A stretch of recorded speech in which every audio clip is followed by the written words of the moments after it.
Throughout this module, we will discuss why we assess students, what benefits are available to them as learners, and to you as educators. I can probably guess what you were thinking. Assessments, benefits, yeah, okay. But really, why do we do this? Every time I tell my students they have a test coming up, this is the response I get.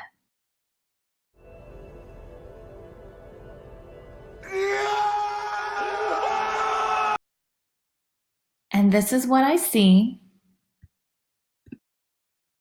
And honestly, this is kind of how I feel when I'm preparing them for the test or when they're taking the test.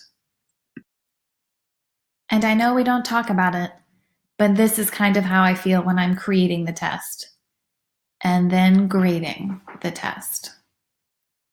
So the question still remains, why do it? Most students answer that question with the grade. We do it for a grade. On the other hand, most educators answer that question with data. We use assessments for data.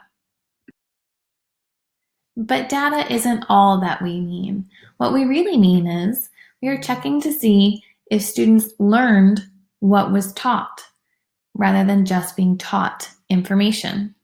So how do we know if a student has learned the information they've been taught? That comes from assessment and data mining of assessments. Having quality assessments is only part of the process for ensuring students learned material.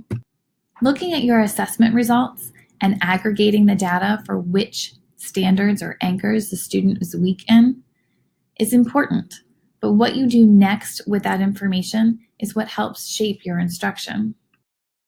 Utilizing assessment data means acting on the information you've been given. It may mean restructuring lessons to give more support or instruction on a particular standard to the whole class or a specific group of students. Different forms of assessment inform instruction at different levels and times throughout a unit. All have the underlying purpose of ensuring students are learning and pointing out areas where they may need more support. We will learn more about different forms of assessment in an upcoming module.